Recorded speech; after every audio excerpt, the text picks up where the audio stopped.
Well, we're here at the CCA workbench, and it's time for the Academy Sports and Outdoors Rigs and Techniques. And Dave, sharks are something I really enjoy catching. So tell me what you got. You know, everybody likes to catch a shark. You know, we're in Florida. We're either blessed or cursed, whichever whichever you want to feel about sharks, because we've got tons of them here.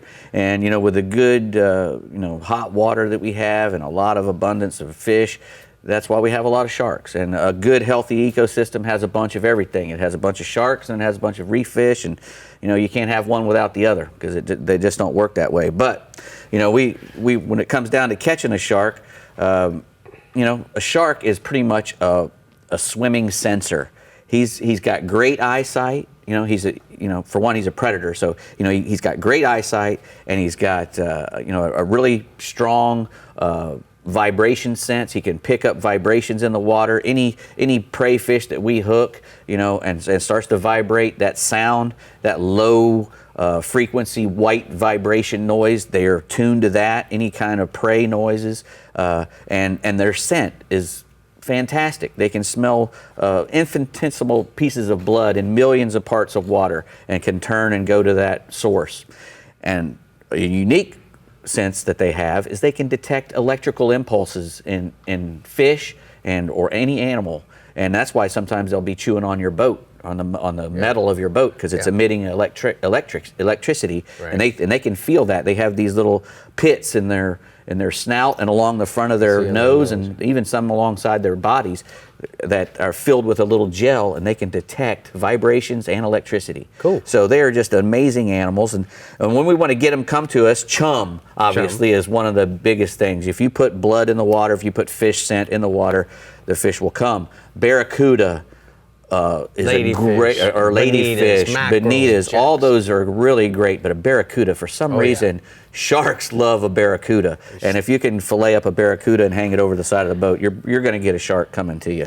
And when they do, you're going to want to have some sort of wire leader, either that or a real heavy mono. Depends on the size of the shark. We're over here on the east coast of Florida. When the spinner sharks and the little black tips comes through, these are mostly sharks between 3 and 5 feet long. This kind of a rig right here will work, that laser sharp 7/0 hook.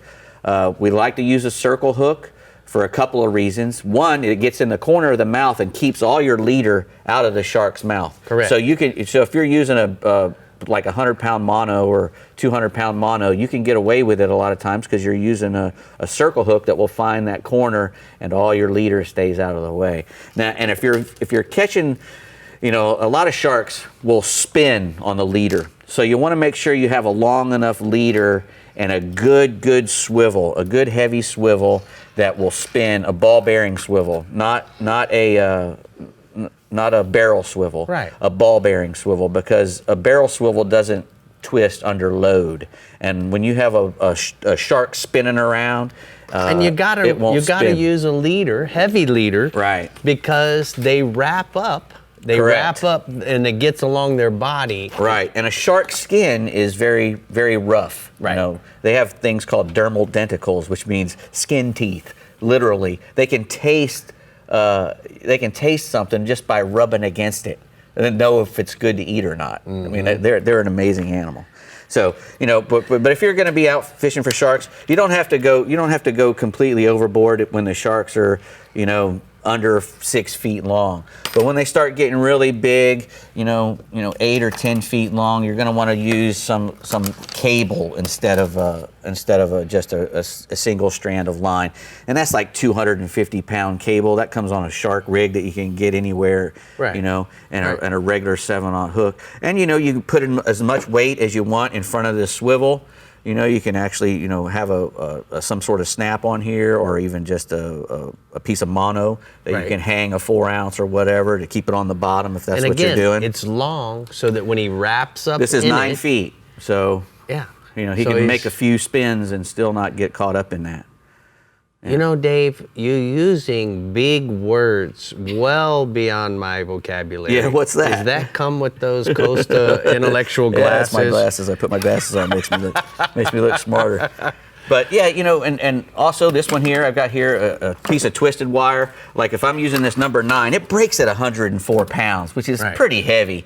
But if I want to make it a little little more robust, I'll twist it.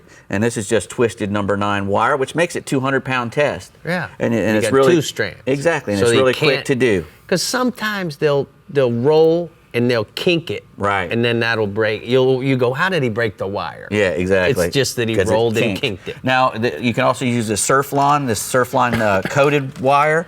And what I'll do is I can build rigs out of it. That's like 60-pound braided wire. And I can build rigs out of it just by using a lighter.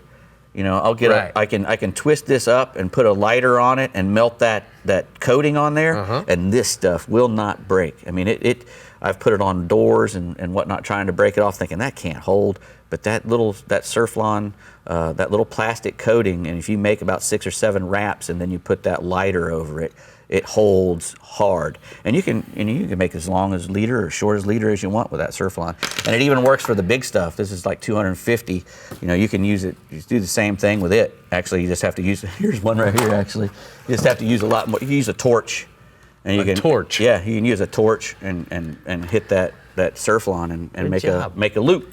You know, I think our co-host Brie is built out of Surfline. Oh yeah, because Teflon. Because she's so strong. Oh wow, thanks, Rick.